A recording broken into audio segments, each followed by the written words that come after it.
Hey, welcome everyone. Come on in.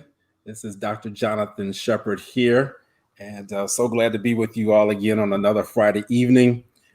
It is a little bit after 6 p.m. out here Eastern Standard Time. For those of you who are joining us from the Central Standard Time, a little bit after 5 o'clock.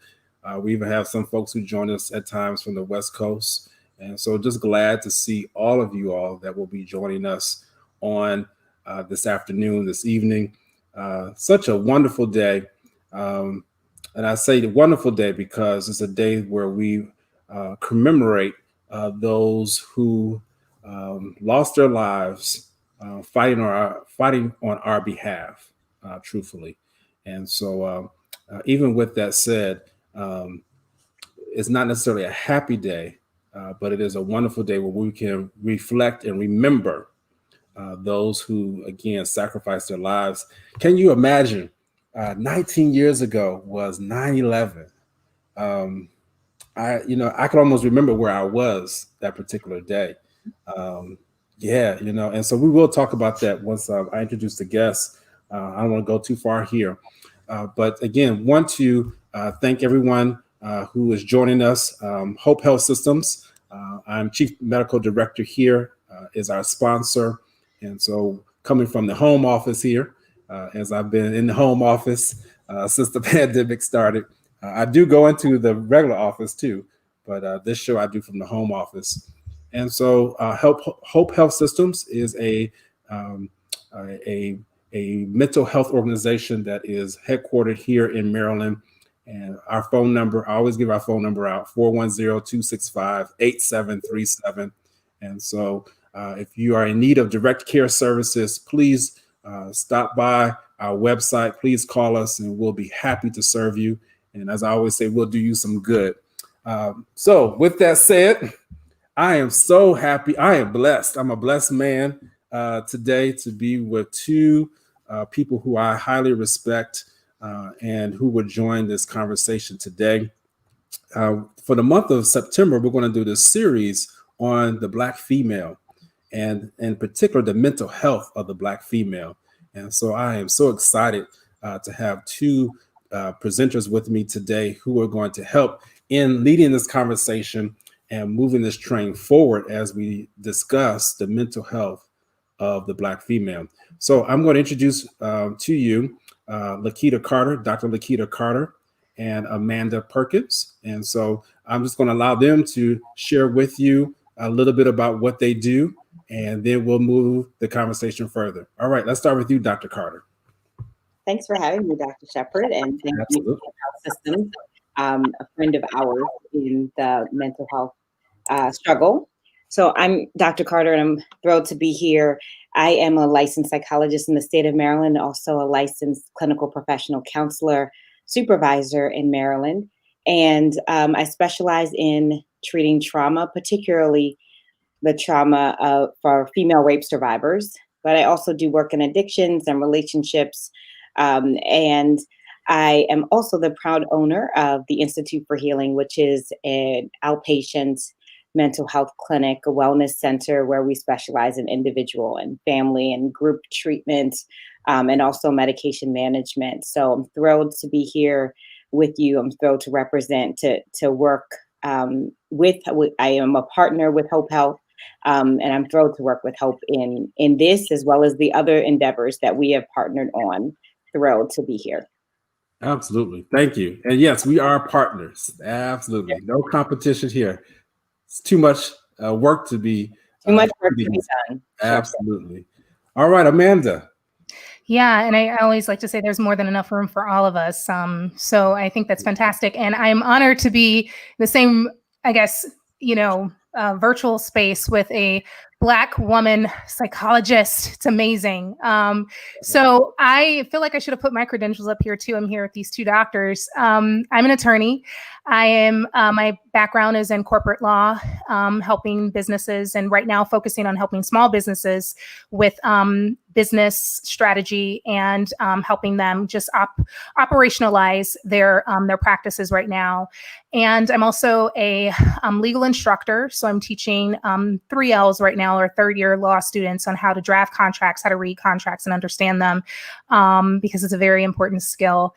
And most of my background is just in helping to educate small businesses and people of color as well to understand legal framework, understand how to enter into business management. And so I spend a lot of my time just kind of coaching, educating, and just kind of empowering people in those spheres. Absolutely. Wow. I didn't know all that. I'm honored. Even just hearing your resume or CV, really, truthfully. Yeah, thank you. So let's go ahead. Let's jump in. Again, you see we have a powerhouse, and so powerhouse panel. And so I want to just jump right on into what we're going to discuss. I'm looking at some of the comments. That's what's throwing me off. Is that yeah? And I want to just show just a couple. People. Hi, Wumi. Hi. Good to see you. Good to hear from you. Yeah, absolutely. So I'll just show just a couple of those comments. That's what's throwing me off here. So let's just get into it. All right. So let's lay the groundwork for it. So we know that again today is 9/11, and we're celebrating the heroes. But one of the unsung heroes of our U.S. population is the Black female. And so that's the thread that I want to tie in with what we are doing today, as far as even remembering those firefighters who went into the burning buildings of the Twin Towers. And, they sacrificed their lives. And we have so many Black females, and really people as a general, but we're looking at the Black female today, how they have sacrificed so much for their families, for their communities, and even for the individual selves. And so in doing so, many of them will encounter episodes that will lead to mental health disorders or even mental health issues if they don't become a disorder. And so, Dr. Carter, I'm going to just start with you and just kind of lay the groundwork as far as the mental health of the Black woman. So in particular, we know that Black women can have an increased risk for mental health disorders. So let's just start there, and let's just talk about what might some of those risks be. And then Amanda, please join on in. Attorney Amanda, please, Attorney Perkins, I'm sorry, go ahead and join on in. Since we're using titles today, join on in and share. And so again, this conversation is going to flow as much as we're able to. So Dr. Carter, start us out. Well, you're right about the increased mental health risk. And we have our two big ones, anxiety and depression, right? And that's really common for the US in general. Those are two biggest mental health disorders. Those are the things we rule out and rule in most commonly as mental health practitioners.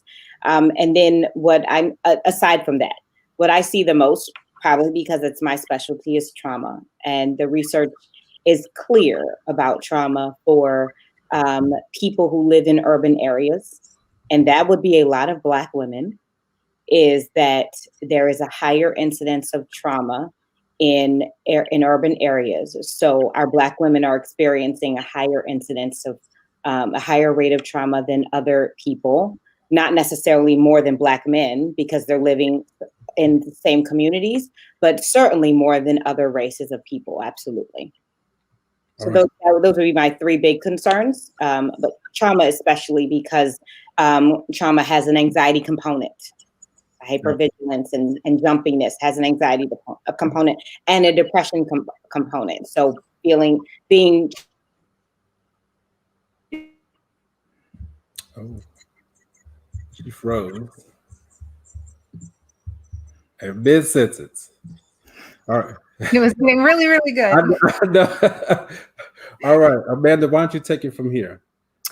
Yeah, I think, Dr. Carter is hitting the nail on the head, just kind of outlining the the psychological concepts that we're struggling with. So from the anxiety, the depression, it's an internet connection issue, I think it is. The anxiety, the depression, and the trauma. And I think from a just from a pragmatic standpoint, what that looks like on a day-to-day basis, right, is that I could just tell you from my own experience, to be anecdotal here, being a Black woman lawyer, I have experienced all levels of that through my educational experiences, through my professional experiences, coming into the workplace. We could just start there. I'll bypass law school and just start in the workplace. When you're working in an environment where everyone, I know we hear this all the time, but where everyone else looks the same and you are the outlier, that comes with its own set of pressure, right? So you're coming in needing to conform to your environment. And a lot of that time being conformed requires you to dress a certain way, wear your hair a certain way, speak a certain way. And sometimes it's just not the norm for you, right? What's comfortable for you may not necessarily be what's comfortable for those around you. So it's almost like you're in this dual identity phase. And that's a lot, because if you can imagine, as actors, we are actors. We go into our workplaces and we're assuming this persona all day long, making sure that we're saying things the right way. And even when you say things the right way, it may be taken the wrong way. And so then you're nervous. You're nervous about, okay, is my well-being going to be fine? Is my job going to be fine? I can't tell you the number of times that I've had superiors and even my peers tell me things like, you're just not speaking our language. And I'm thinking, well, we're both speaking English and we're both highly educated, and I'm pretty sure I understand how to run this deal. And I'm pretty sure I'm kind of outperforming you right now. But what do you mean I'm not speaking your language? It's those kind of things, right? And then the microaggressions that we see when we walk into the office every day. So, I mean, I've had, I'm pretty sure the things that I've gone through is what every other person of color has dealt with as well in their own professional spaces and their workplaces as well. So the anxiety, imagine that you're walking into this high profile law firm. And let me give you some context. My very first law firm was the law firm that Barack and Michelle Obama worked in. And so this is downtown Chicago, high profile law firm, and it's an amazing place. But I felt dread every single time I walked into the door, not because I couldn't perform. It was because of how I was being perceived, and what I was being told. So my marks, and let me tell you this too, this is amazing. In spite of all of the anxiety, the depression, and the trauma we're faced with, right? We still have to perform. And oftentimes we're outperforming our peers because we're compensating. We're like, we got to make sure we're doing the best so that they don't have any reason to get rid of us.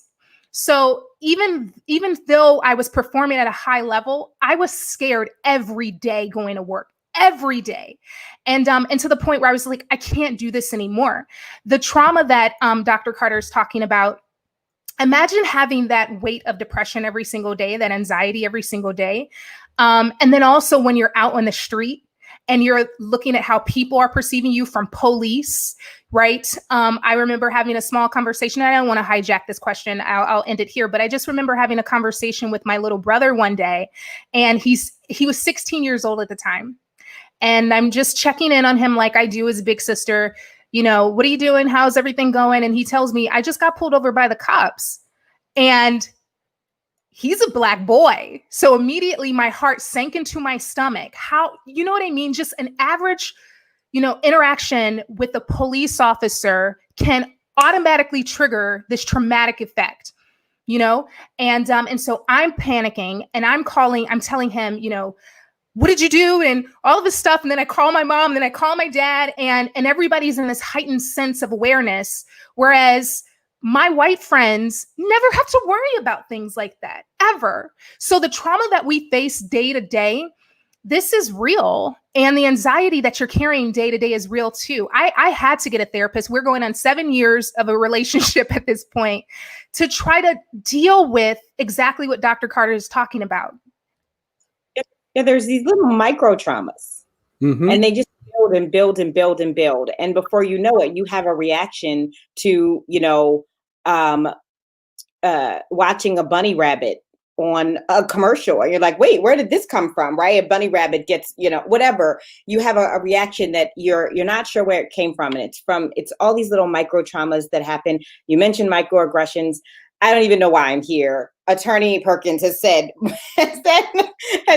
talked about microaggressions, already talked about being pulled over by the police. What am I here for? No, exactly what you said is exactly right. And we are living, especially because Black women take care of the culture. We lead the culture and we take care of the culture. And so when we're worried about our sons, right? Like I rarely see on Facebook my male friends were being worried about me being a Sandra Bland. I'm worried about them being a Philando Castro, right? I'm saying, like, I have sons and a daughter. And then a friend reminded me, I'm worried about you. You could be Sandra Bland. And I was like, oh, yeah. But back to my sons, because I have 3 of them, right? And back to my husband, and back to my father, and my cousins, and my uncles. Those are the people that I'm worried about. I can remember I've been there. I've been at the job, high performing, crying, driving into work every day, thinking, I don't think this is right. I don't think I should be crying to go to work at a job that I loved. I loved the job. And I'm calling my mentor saying, I don't think this is, I'm not sure. And she finally said, I'm scared to ask, but are you thinking of leaving? And I was just like, I love the job, but this environment, this culture is not something that I can survive in and be the person and be the best deacon that I can be, and be the best friend, the best wife, the best mom that I can be. I can't have this job and do those things well.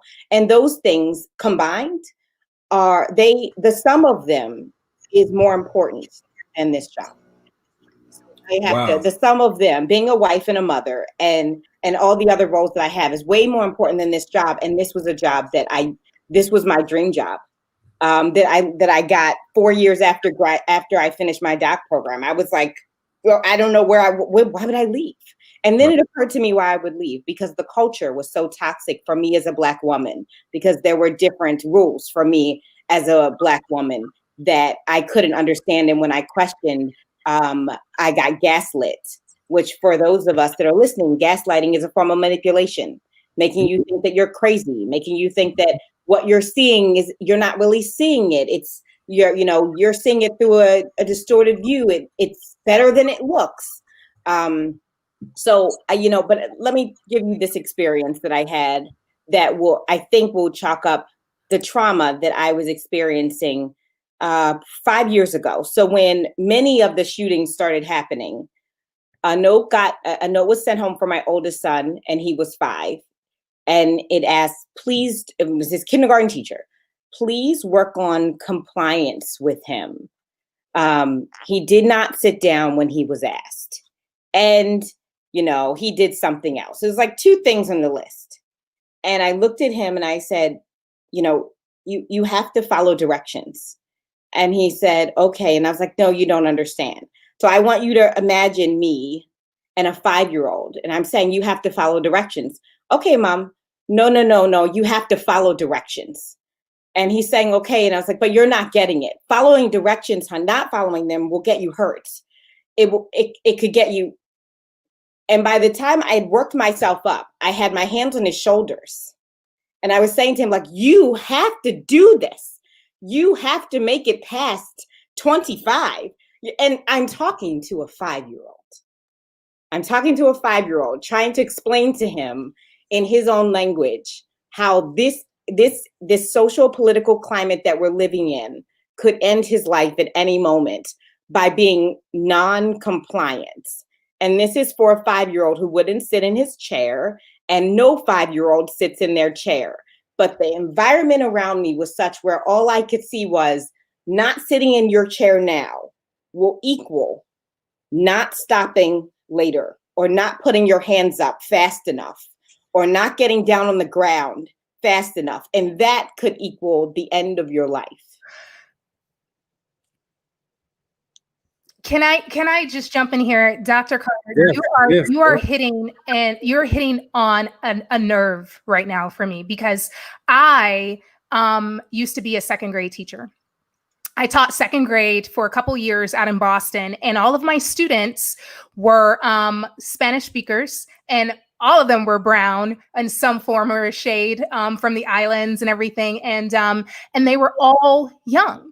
Right now, I'm a brand new teacher, and I'm fresh out of college, no experience. And I got what was deemed, I had a veteran teacher come up to me and go, "Can I see your class list?" And I was like, "Sure." And she goes, "Ooh, I feel sorry for you. All of those kids are bad. Mm-hmm. All of them are bad." And, I'm a newbie teacher. So of course I'm like, oh my God. I'm taking her information as you're about to have some huge behavioral issues, right? Now, mind you, all of my kids are also performing below grade level. All of them. And I was like, oh my goodness. So I'm scared. I'm scared because I'm like, I have no idea what's going to happen. I get into my classroom, and what I notice right away is, yeah, all of these kids are jumping all around, but they also just need some guidance, right? Mm-hmm. Behavioral management in my classroom. So what did I do? I came in there like a brown woman, and I was like, you guys are going to sit down and we're going to learn. And essentially my entire class became a prototype on how to excel, because my kids, they went from being bad, which I hate as a term, by the way, because the kids are not bad, right? They just need guidance. And so my children, I'm talking attendance rates shot up. We won attendance trophies. Their literacy rates, their math rates. My kids grew in 2 years. 2 years of academic achievement in both reading and math. And none of my kids were suspended. Like the whole, they're jumping around. It was literally the relationship building and the time that I had to take with each of my kids. I had kids in there that had been suspended so many times. And I was like, suspension's not an option in my classroom, And what I noticed is the difference was how I related to my children and how I talked to my children and how I connected with their parents so that we could build goals, right? It is essentially the narrative we're creating for our kids. So this idea that they can't sit down, have you tried connecting with this child? Have you tried setting standards for your classroom? Have you tried connecting with the parent? This is the problem, because the nerve that you hit is what ends up happening to them when they're 25, right?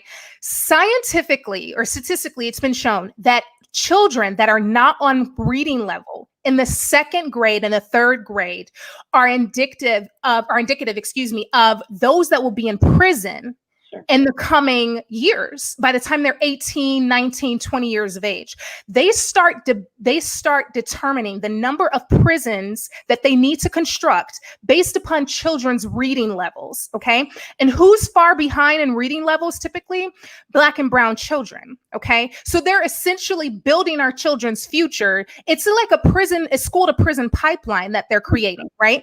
And another thing that I think is amazing is that 80 to 90% of our elementary and secondary teachers are white. So most of the time, like when I walked into that school, people lost their minds. They were like, oh my goodness, there's a brown teacher. There's a Black teacher. And oh my God, she cares. Yep. It's not, it amazes me because kids in kindergarten are getting suspended. Okay. Kids in first grade are getting arrested. Okay. And that creates another cycle of trauma. We are assigning values to our children at an early age, and they're going to continue throughout life knowing that society, even their teachers, looked at them as though they were non-compliant or they were bad. They're not representative of our society. And I just couldn't do it. I was like, I can't have that standard. So it hits a nerve. And I'm nervous that when I have children one day, I'm going to be that parent that's like, no. Don't call me telling my child will not sit down. I'm a teacher. I've seen this done. Yeah, I'm that parent. I'm that parent, and it's not a good thing for the teacher or the principal, but ultimately, yes, somebody's got to do it, and so why not me? One thing that you said that I do want to touch on, that this might be helpful for our viewers, for people of color, rules without relationships equals rejection. We do not do rules from people that we don't have relationships with. Mm-hmm. And that's partially the problem that we have with our police community right now, is that there is no relationship, but you want us to follow your rules, that, and some of which are not actual rules, right? So we saw in the Ahmaud case, a private citizen doesn't get to tell you to stop and you stop. I'm a private citizen. I don't have to stop at your command. And and this is something I'm going to talk about in the racism conference on Tuesday, that the state of Maryland is offering, is if you want to create rules that people of color are okay with and will be willing to go along with, comply with, if you will, you're going to have to create a relationship first. Relationships plus rules equals acceptance. And it ends up being a better fit. But when you add a relationship and with rules with no relationship, you get a rejection from most people of color. And I just feel, and I'll stop because I know you need to moderate more questions. but this is you're fine. This goes back to the inception of this country and the rules that have been created to contain and regulate Black and brown bodies. That has what it's always been that. It's what it is right now. That's why vigilantism and the Ahmaud Arbery case was okay, and that's all I'll say about that. I'll let you. No, now listen, I told you at the very beginning, as soon as we start, it's just gonna take off. So I love it. I love the back and forth. This has been excellent dialogue. Let me just sum up as a couple things here. So you have heard some of the most educated Black women you probably will meet right here, and articulate what the weight and the burden. And again, I don't want to sound too religious when I use that word burden, that the Black female carries. And so in this series, we want to make sure that we understand and we appreciate the burden. Mm-hmm. I'm looking for the right word, but just all that Black women carry. And because everybody is built differently, everybody responds to what you have to carry differently. Sure. And so that's what we're trying to highlight here, is that, yes, we're in different time zones. Yes, we are in different professions, but there is such a common thread, as you see right here. I mean, it's amazing. Dr. Carter, Attorney Perkins, they didn't meet until about 6 o'clock today.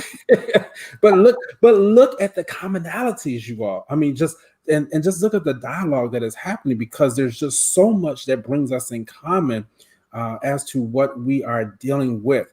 And so let me share this with you. Let's talk about this weight some more, because the pandemic, as we know, is here, has weighed on us like never before. The word unprecedented has been used so many times, and it is true. And one of the most notable Black women, because she was our first lady of the United States, Michelle Obama, came out talking about she experienced and may still be experiencing low-grade depression. And others have expressed that feeling also. And when she came out and said it, it again struck a nerve, as you said, Attorney Perkins, with so many people, because they said, yes, someone is giving a voice to what I am dealing with. Someone is giving a voice to what I'm struggling with. And so what I've heard you already do, you've given a voice to some of the obstacles and struggles that a Black female, whether or not she is a married, single, just, everyday independent woman, and at different age ranges. I mean, you've covered it all already, truthfully. And there's probably some more to cover. But what I want you to do is speak to those women who are struggling. They may not be able to bounce back. They are really struggling. So that's one of the highlights. I definitely wanted to hit this during this show, because there are some women who are, yes, we all are struggling, but there's some who have become disordered and they're not functioning properly. So I want you to think now, what would you say to that Black female? How would you encourage her, inspire her that she needs to get the help that she needs? Please do so. And then from that, I'm going to shift it to another topic that we need to deal with. But let's speak to that woman right now. So I'm not sure who wants to go first. I know I started with Dr. Carter first. Yeah. So let's start with Attorney Perkins. Now, that's about 20-some minutes ago. So yeah, no, but that's good. That's good. I just like to laugh. All right. So Attorney Perkins, speak to that woman. Yeah, I think Dr. Carter will have a more, she can probably hone in on this a little bit better. But when I first heard the term low-grade depression, first of all, let me just say, I was like, low-grade depression. I had to go look that up, because when I hear the term low-grade, I start thinking like, isn't that like, counterfeit or something? So, because when I hear low-grade, I hear low-grade restaurant, that was a low-grade tire, you know what I mean? And I was like, wait a minute, what is low-grade depression? So I had to go look it up, and because I've heard of mild depression, but it actually means mild depression. So, and I was like, okay, that makes sense. Like we have some off-brand depression or something. Anyway, so, but I think she was absolutely right. I think a lot of us are dealing with mild depression. I think some of us are dealing with, an amplified version. Some of us are kind of on the, higher end of that spectrum too, depending on where we are with things right now. This is where I want to start with this, is that I want to tell women, especially Black women, that it is okay to feel what you're feeling. Because for so long, and all of my life, and I'm probably dating myself because I don't know where I was 19 years ago. I think I was too young to even remember. I was like in school somewhere maybe. But I just remember always being told Black women were strong. My grandmother would always tell me, don't cry, wipe those tears. And I love my grandmother.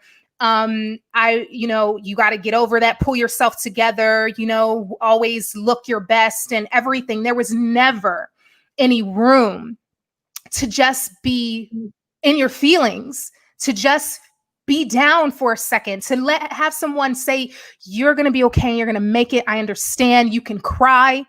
And so I learned just to bottle it all up. And that's not good either, because we walk around with this superwoman complex all of the time. We have to have it all together. We got to smile. We got to, work well. We got to make sure the kids are good. Our husband's good. Our family's good. Everything has to be good all the time. And you may not be feeling good, but yet and still, when I see my white counterparts, my white female friends, or peers, they're talking about, they had, therapist appointments. They're doing yoga. They're doing, acupuncture and all of this stuff just to get their mind together and whatnot. And we don't talk about any of that stuff, right?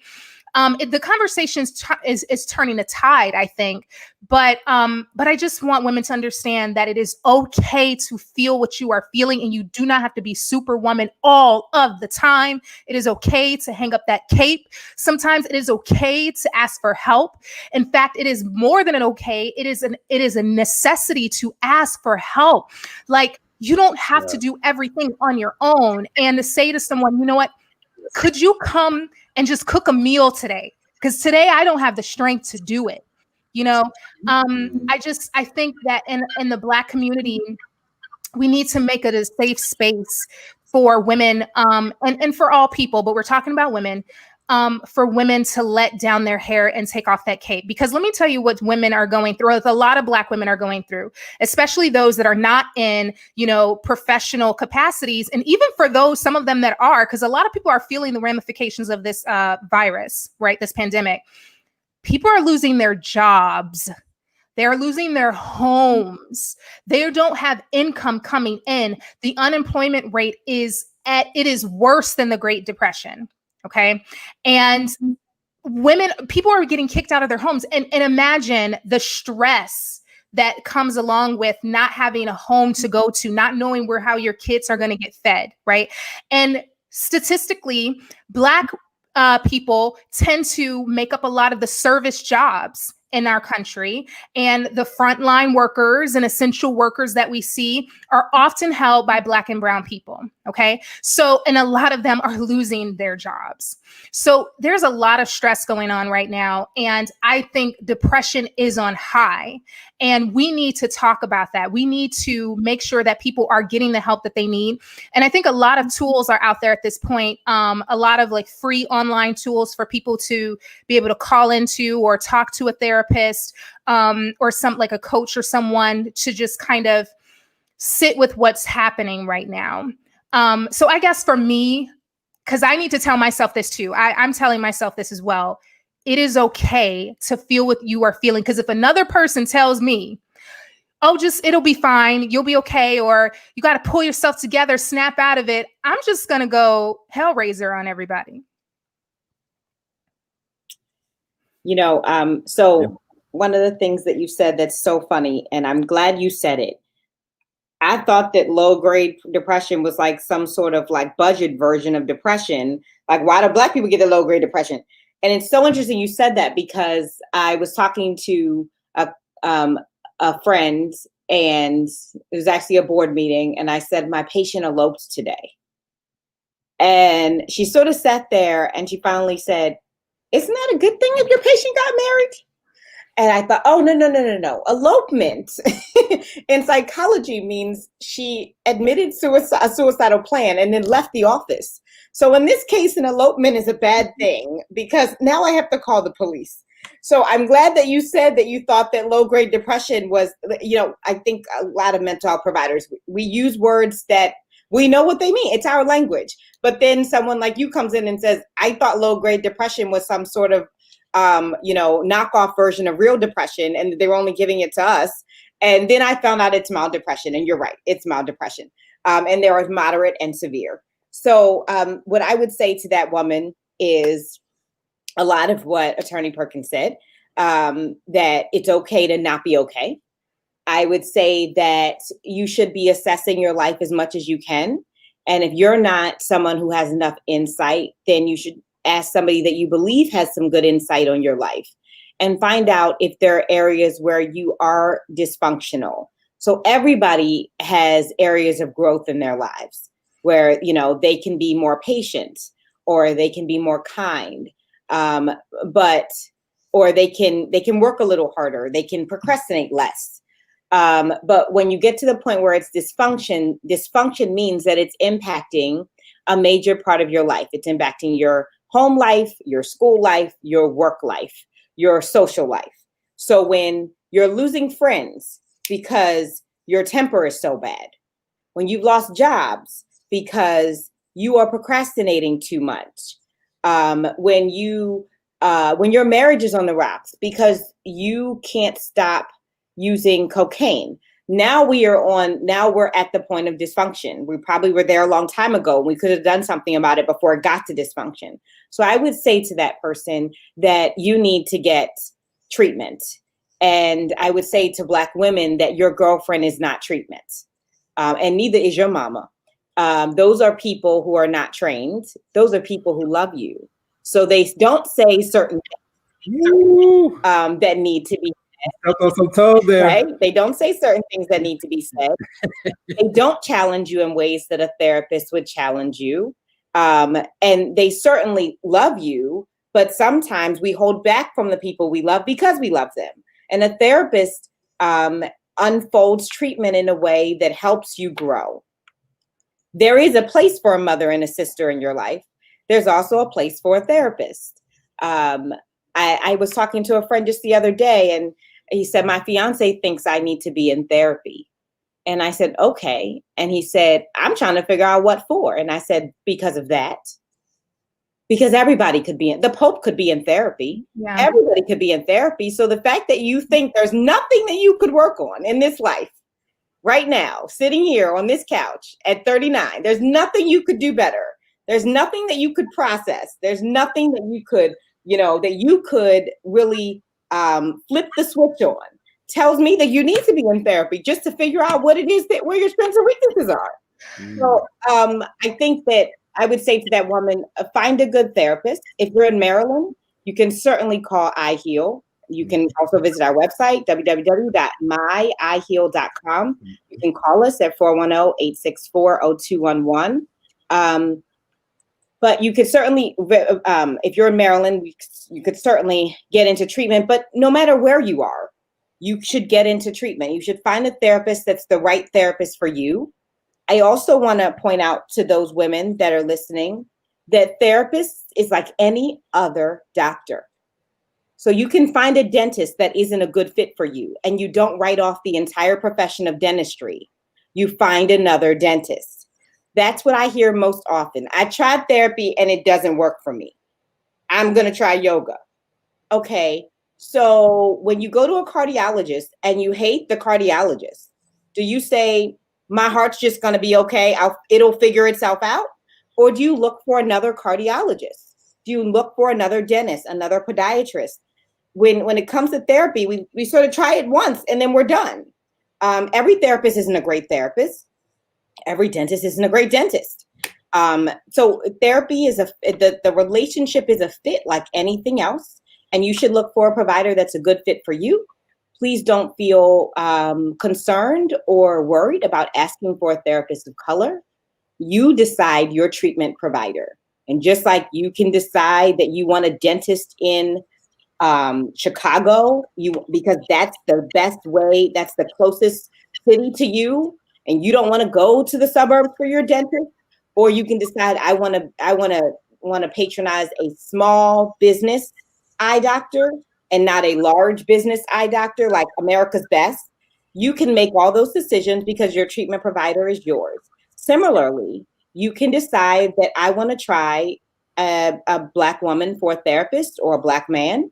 And you should feel free to ask, do you have any Black men or therapists of color that I can work with? Let me just throw in the caveat that just because we look the same doesn't mean we aren't the same. We are the same. That's right. Okay. That's right. I look similar to Omarosa from The Apprentice. No, you didn't. I can tell you that we are very different, okay? Especially in our political views. We are very different. But we're two Black women. So theoretically, some could call and say, well, Dr. Omarosa, Dr. Lakita, which one? They're both the same. We're not both the same. We are two different people. So just because you think a Black woman or a therapist of color will work for you doesn't mean that that's the case. But if that's what you believe is the best place for you to start there. And if that's not a good fit, then find another therapist that's a good fit. Do not give up on this process because it didn't work the first time. Because I can't tell you the number of doctors that said, I just don't like them. They were late, or they were sort of nonchalant, or they weren't warm, or, I think it's just, there was no click. Whatever the reason, I want to find another one. Yeah, that's awesome. I was just going to add two other things to that. When looking for, when you're thinking of going to find a therapist, do also check with your insurance provider if you have insurance to see that it's covered. Most of the time, especially with the big insurance carriers, those sessions are covered. And if they're not, then, just check and see with the therapist if there is a sort of payment plan or that they can work something out with you so that you can afford to go. Because sometimes they're not always, if your insurance doesn't cover it, typically your therapist can work with you. And then to the point, and just one other thing about that, when finding a therapist that works for you, I totally agree. You got to find what works. My therapist is a white man. And he's a gay white man, and he and I hit it off so well. It is amazing. We were 7 years strong, And what works is that he is so understanding. And so, hey, that's like Dr. Carter was saying, find what works for you. And the other thing that I wanted to mention too is I know that there's this thought in our culture that spirituality is all that we need. Praying in the Bible and all of that. That is fine, but there is nothing wrong with supplementing with going to seek out some support for your mental health. Seeing a therapist is not anti-faith. God has provided, so many doctors to help. And so I would just look at it that way. So I would just like for us to kind of dispel that myth there. Because that comes up a lot, I've heard it. I don't need any therapist. I have Jesus. Yeah. And I'm just like, well, I'm going to go ahead and check in with my therapist today. I'll see how you're doing later. But so just kind of, keep that in mind too. Going to see a therapist. Yes, it's a thing that we do as well. Yeah. Let me add that I think sometimes in our current culture, we have this either or mentality. You're either Democrat or you're Republican. You're either pro-police or you're against police. And we really have a lot of trouble with and. We really have a lot of trouble with and. You can have a therapist and love Jesus. They are not mutually exclusive. There is evidence in the Judeo-Christian Bible of mental illness, evidence throughout the Bible of mental illness. And there's evidence of Jesus using confidants to help him through certain situations. So you can have both. There's nothing wrong with having both. And again, if you're going to say that I shouldn't have both, then that also means that the church will take care of your heart when you need a pacemaker. And the church will also take care of your dentures, your teeth when you need the dentures. It doesn't work that way. God spreads out seats, and we have people who are trained to be therapists and psychologists and psychiatrists, and we should use all of the people that we can in our resources to get us the help that we need. The other thing I'll say is that if you're not in Maryland, mm-hmm. Every state has a psychological association and a counseling association, mm-hmm. And so if you don't know where to start and you're in another state, what you can do is you can Google my state and the words counseling association. So Illinois Counseling Association or Nevada Counseling Association, every one of those counseling associations or Nevada Psychological Association has a referral process where you can look up providers in your area. You can start there. You can also ask your friends. If you ask them, I guarantee you more of them are in therapy than you think. They just haven't told you. Or they've gone to a therapist. They just haven't told you. So I think once you pull the lid off, you'd be surprised to know the number of people who have had to get into treatment. And I want to dispel the myth that treatment is a lifelong process. There are many patients that jump in and out of treatment as they need to. So they'll be in treatment for, 6 months, and then things die down, whatever they're working on. And then 4 years later, I want to come back. There's some things going on that I want to sort through. Okay, come back. It's not a lifelong thing. It can be, depends on what the diagnosis is, but it doesn't have to be. You can get into treatment because you have trouble getting through your mom's death. You can be, and that's it. And once you get through that process and you process those feelings, you can end treatment and start it again at another point. Wow. You have spoken to that woman. Let me just say that. And so I really hope that people are taking this. And I wanted to spend the meat of that time right there. So many times we have great discussions, but we don't speak to those people who, once we've hit that nerve, and we don't show them what they need to do to get past where they are or to get the help that they need. So I really think that you have spoken well. And I really think that we're going to see benefits come just from both of you all sharing your own story. And thank you again, Attorney Perkins, for even being as transparent as you are shared with your therapist, your 7-year journey with the therapist. And so there's nothing wrong. Again, nothing wrong. Actually, even some training programs for doctors, they require you to go through therapy before you can even become the psychiatrist. Mm-hmm. And so those type of programs still exist. They're few in number now, But the reason is because you have to understand what it is to be on the other side of that chair. Absolutely. Other side of that desk, I should say, and sitting in the other chair. And that makes a big difference. I'm just going to shift gears, and I know y'all probably going to be mad at me, but I need to touch on this. I need to touch on this. All right, because we are in the height of election season. I think it's 53 days away from the election. And let me tell you, and again, we got about 10 minutes here just to hit on this. First of all, we want to encourage everyone to please vote. I've been hearing so many people say, it doesn't even matter if I vote. Yes, it does. People are still saying that it doesn't matter. We need you to vote. I don't care who you vote for, truthfully. You can vote for one of the two candidates. I'm not here to push anybody's platform. And I know that might make somebody upset. But truthfully, we need to get out there and exercise our vote. People died, shed blood, tears, and fought for this right to vote. So we need to make sure that we vote, okay? I'm not here to tell you who to vote for, but we need to make sure we vote.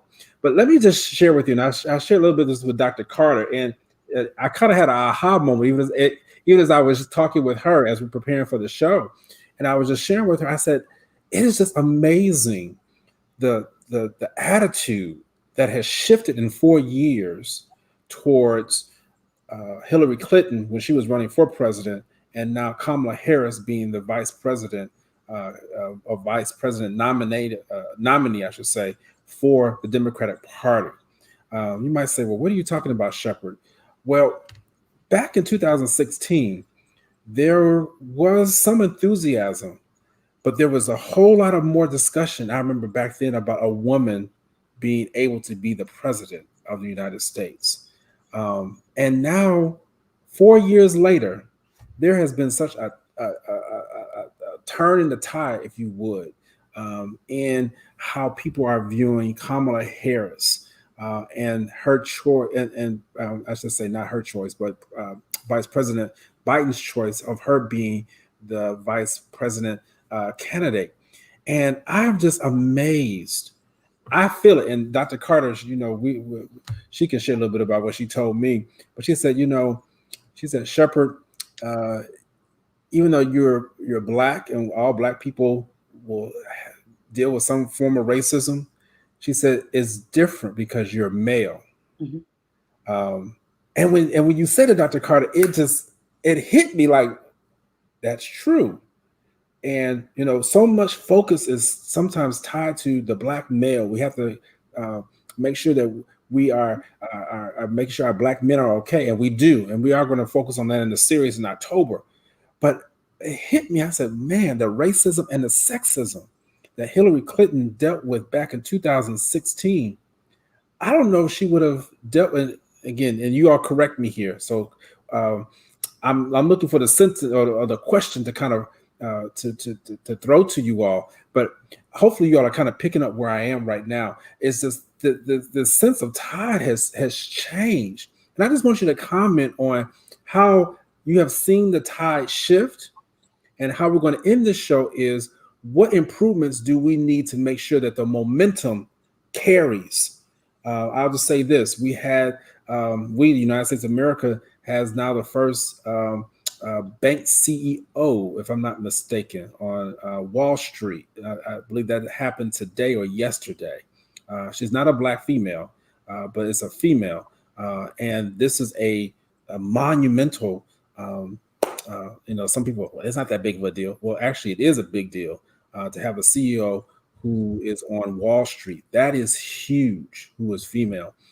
So I want you to speak now to the shifting that you have seen over the 4 years, and what do we need to do to maintain that momentum so that we don't lose the traction that we have gained?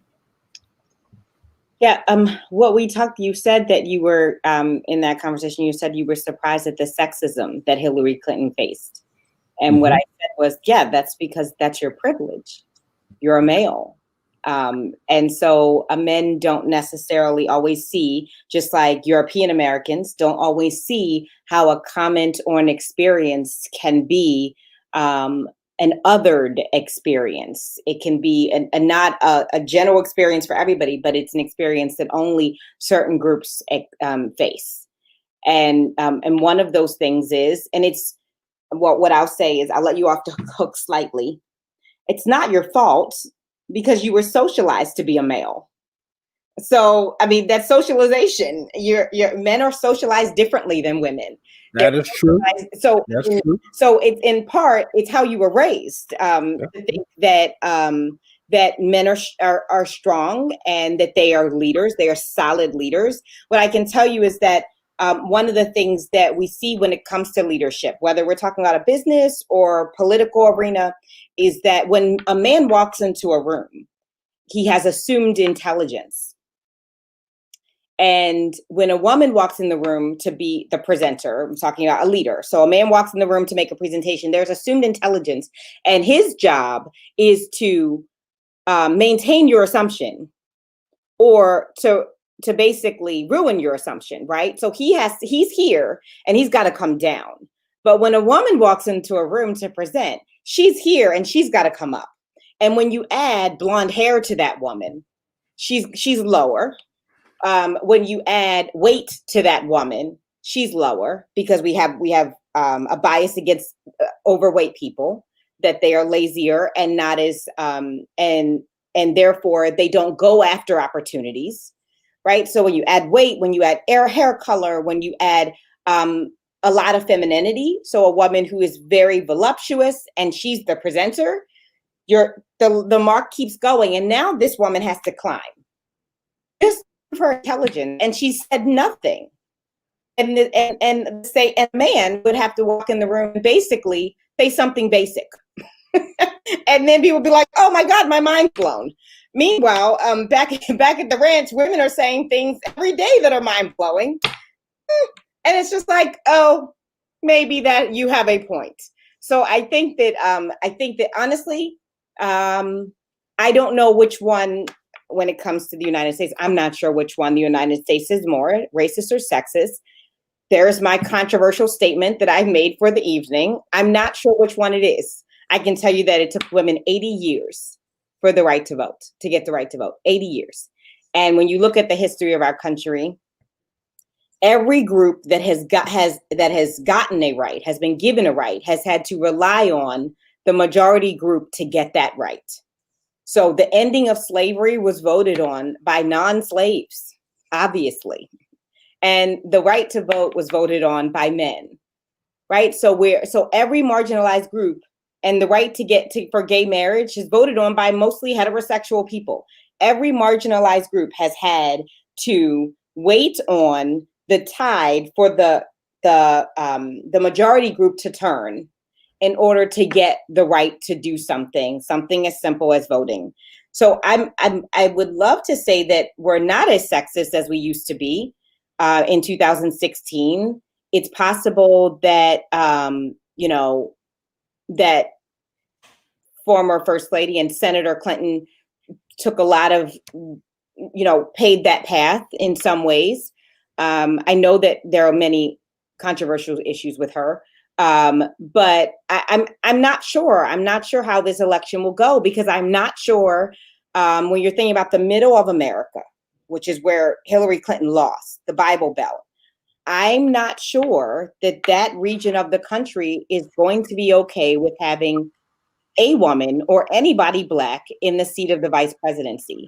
And I wish and I hope that I'm wrong. I am praying that I am wrong, but wow. I'm not sure that they're prepared to be in that space. I hope I'm wrong. Wow. So I think, the question of whether we're more racist or more sexist, I think it depends on who you're asked. If it's, if you're talking to a Black woman, I dare say it may be 50-50 at this point in this country. If you talk to a man, Black man, we're more racist than anything, right? But so, I mean, I think it's a fair statement. I think this is a complicated question. I think sexism played a part in 2016. I think sexism has heavily played a part in 2020. In 2016, we were able to get a woman presidential nominee. right? For a main party, for a Democratic Party. It was Hillary Clinton. And as Dr. Carter said, there are a lot of controversies with her in and of itself. Case in point, she lost the Beltway primarily because she was not talking to the Beltway. She was not talking to, working class people and what they needed. And definitely not resonating with young Black voters and young voters at all, frankly. A lot of them did not vote, and a lot of them wrote in names. They were just like protest votes. So I think 2016 told us that the majority of America was ready for a woman president, because she did win the general popular vote regardless. Not by a landslide, unfortunately, because a lot of people didn't vote, but the majority of America was ready for that. I think there are a lot of factors going into this 2020 election. One of the major factors is that we have a misogynistic, prejudiced, bigoted, every name in the book president right now that is causing a lot of fear, controversy, and stoking a lot of America's underbelly right now, because we have a lot of stuff to deal with in America. And so I think that sexism has played a bigger part in 2020 because of how this man operates. We have seen that this guy, no scandal is too big or too small for him to just let roll off his back. Even when those scandals had to deal with sexual assault and other issues that harm women, right? We've essentially said it doesn't matter. And so what is that communicated to America is we just need to get somebody to beat Trump, and it's not going to be a woman, because nothing that's coming this guy's way is going to take him down. And so I feel like a lot of people have been nitpicking at all of the presidential female candidates that we've had, because every single female candidate or woman candidate, I like to say woman better than female, but anyway, every single woman candidate that we had was more qualified than Trump, and much more qualified than Trump, and more qualified than most of the male candidates on the Democratic ticket. Not every single one, but most of them. Okay. And that was not enough. We saw that was not enough. We saw that the nitpicking and the sexist attacks against women was enough to make them drop out of the race, right? Warren said it really well when she said, when someone asked her, do you think sexism had anything to do with how you've performed in this race? She said, you know what? I could answer that question in the affirmative, and they're going to say I'm whining. And if I say, no, there was no sexism, women will look at me like, what planet do you live on? Because there is sexism. And so I think that factors have contributed to this election that have made sexism a really determinant factor in taking out our female candidates for presidency. Because frankly, most of them, well, I would say about 4 of them, would have been just fine in the presidential seat. Okay. So now what we've done is say we need a man to take out Trump. That's essentially what this has become. We need a man to take out Trump. A woman's not going to do it.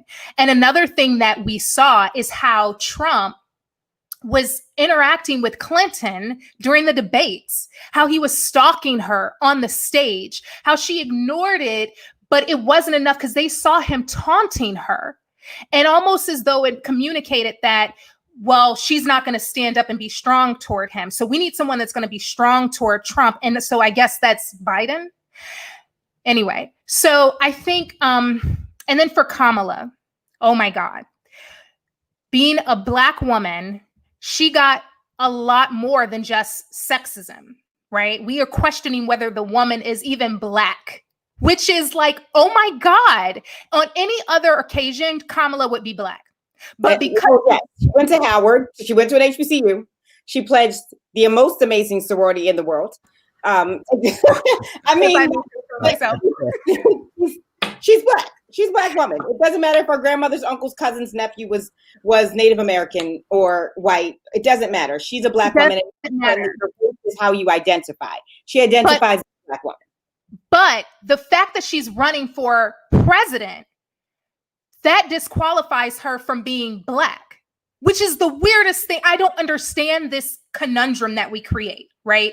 There's like this exceptionalism that happens in white America when a Black person ascends to a certain level. It becomes well, they're not really Black, you know? And so she's had this, is she really Black? Are we ready for a person of her stature coming at her? So this is what I find. I think Kamala being a vice presidential nominee creates a little bit more excitement, if you will, for Biden's ticket. Because I'm going to tell you right now, if Biden did not have Kamala, a lot of us, Black and brown people, would be like, there's nothing for me in this election, right? And so she creates kind of a standard almost of, okay, I can identify something here, her policies or whatever here. So I think her being in a vice presidential nominee position is good, but clearly I feel like she was snubbed from the presidential nominee because of sexism. I feel that same way about the rest of the candidates like Warren, and I'm going to leave it right there too. So, I think this one was, I think 2020 was complicated. I do not believe for a second, the whole year. I think complicated is an underserved comment, because really it's been crazy. It's an understatement. But I think, frankly, America, the majority of us would like to see a woman president. We are ready for that. I think having Trump in this mix somehow has just thrown everybody for a loop. And it's now just become, we got to get him out of there. And I really hate that, because instead of getting the right person in there, we just need to get somebody everybody will vote for. And that came down to Biden, which is weird. Yeah. Wow. You all have summed it up well. And really, I feel like I really don't want to even touch any more of that. I know our time has grown to where we are now out of time. But I wanted you to touch on this. And I really wanted you to speak to the difference between the 2 years. And so thank you, because you just even helped me in helping me to see where the sexism continues to reside and exist. And I know it does.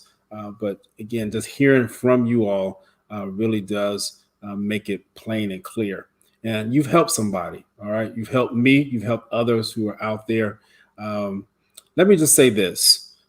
We have to do a better job of appreciating the Black woman, the Black women in our lives, whether or not they are within your family, whether or not they are within your job, organizations, communities, whatever. We must do a better job. Everyone must do a better job just appreciating each other. But again, we're shining the light on the Black woman. And I really thank you all. This has been awesome. I mean, blown away. It's been very, very, very few times where I've just sat back and just said, hey, take it. And man, this has just been so good. Any parting comments that you all want to say before we end? And I just want to let everybody know, if you have any, well, let me do this. In your parting comments, let people know where they can reach you. I know, Dr. Carter, you own your own business. Again, this is not a competition. And so we want to make sure that, we highlight, again, open platform, and again, just showing that camaraderie that we have with you. Then Attorney Perkins, let people know where they can reach you. I don't know if you have your own practice or not, but just let people know again where they can reach you and reach out to you, because the information you have given today has been so enlightening, insightful, and really has helped me and others today. So Dr. Carter, why don't we start with you, and then we'll close out. My parting words: vote. My parting words are: get a therapist. If Michelle Obama can have a therapist, you can have one too. And keep Jesus. You can have all of it. You don't have to make decisions here. We can do all of those things, and take care of yourselves and take care of each other. Remember that, yes, Black women do a lot for our culture, and we do need to celebrate them.